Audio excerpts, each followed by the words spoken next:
Welcome back to Going Walkabout, Antigua Guatemala, where the past brushes shoulders with the present, where you can go back in time to a city held in amber, to the colonial period of Central America when Spain ruled. Current day Antigua Guatemala holds the magic of the past while creating their own magic in the present. In this video, we'll explore the colorful city of Antigua Guatemala, as well as answering the question of what to know before you visit here for a vacation. Guatemala is bordered by Mexico on the north, Belize on the east, and Honduras and El Salvador on the southern border. Flying into the area, you can see the effects of the low season rainfall, which is from May till November. Everything is lush and vibrant green. Coming into Guatemala Main Airport in Guatemala City, you'll want to stop at the ATM and baggage claim and get some quetzals. It's the local money named after their beautiful national bird, the quetzal. You'll get mostly hundreds, and 100 quetzals equals about $13 US. You'll need to hire a car to go from Guatemala City to Antigua. Best to organize this ahead of time, as it's a 2-hour trip. Also, try to arrive early in the day if possible, as traffic from 3 to 6 can make the 2-hour trip a 4-hour trip. They usually want cash payment, so don't forget the quetzals. Accommodation is plentiful in Antigua, especially during the off-season. We got a room in a boutique hotel, which included breakfast for $180 US. In the high season, the same room would have been about $500 a night. The only downside to the off-season is the afternoon or nightly rain. The rain did not stop us from our daily sightseeing and was lovely to listen to in the afternoon. So you may be thinking, why is Antigua Guatemala so special? The answer to that is its outstanding Spanish Baroque-influenced architecture, the layout of the city, churches, and ruins. Due to its importance to the early colonial period of the country, it was deemed a UNESCO World Heritage Site in 1979. The city became the capital in 1553 to 1773. Due to numerous earthquakes, they moved the capital to what we now call Guatemala City. At its height, the city housed 65,000 people. Current day Antigua has a population of about 35,000. The ruins around the city make for intriguing sightseeing as well as beautiful photography subjects.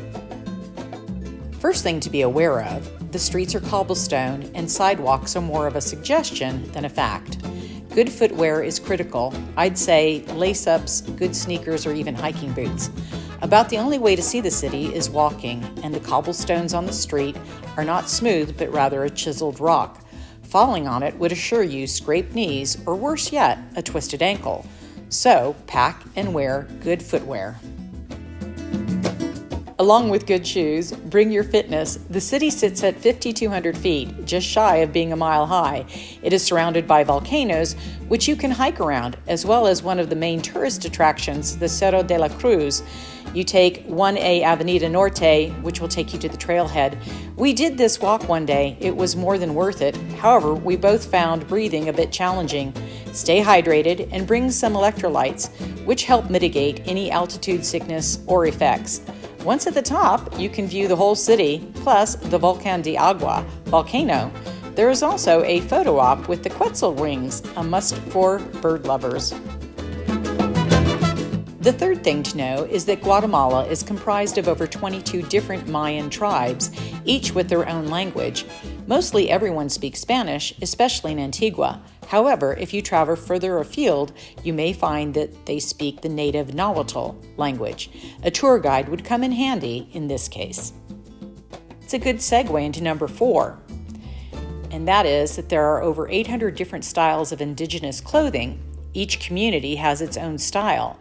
This tradition began during the time of the Spanish rule, as the Spanish needed to be able to identify people by origin for tax collection. Mayan women make the textiles themselves, using cotton and natural colorings. The clothing is comprised of a blouse, a huipil, a sash or belt, a faja, and a skirt called a corte. The styles and motifs are endlessly beautiful. You can easily spend days looking at their wonderful handiwork. While it is not inexpensive, it is truly a testament to outstanding craftsmanship in a highly manufactured world. At 5, we have the key things to see in the city. All are fairly close to each other.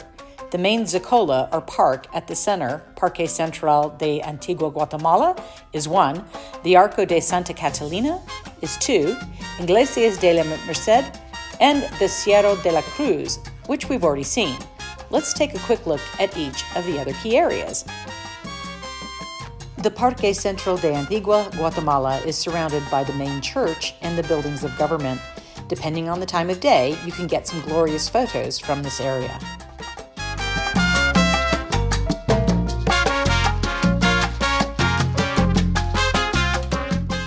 From here, you can easily walk to the Arco de Santa Catalina. The arch is famous as it was the passageway for nuns and priests. Literally, it bridged their worlds. Considered a miracle as it has withstood the numerous earthquakes and is its symbol of perseverance to the Antiguan people.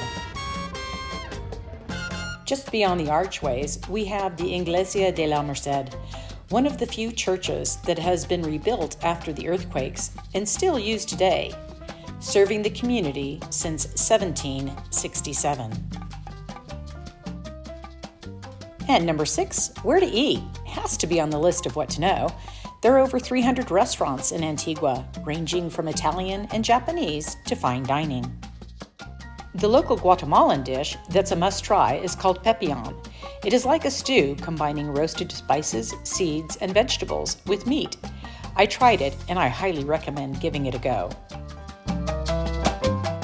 There are many rooftop bars and restaurants in the city, so you can view the scenery at night. Well worth tracking down some for an evening out. We found Hector's Bistro to be a perfect spot. Calamari in a tomato herb sauce, and artichoke hearts baked with goat cheese. Delicious. The last thing to know about Antigua, leave plenty of time to just walk around and explore. The sights are captivating, as are the people. Whether it's kids getting picked up from school or a girl getting her quinceañera photos done in the park for her 15th birthday, there is so much to drink in. Lastly, leave time to explore in the evening as the whole city takes on a different vibe.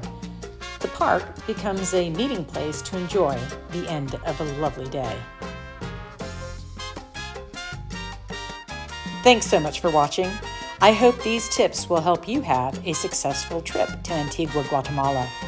A thumbs up would be greatly appreciated by the channel, or better yet, subscribe. Cheers for now. We'll see you next week.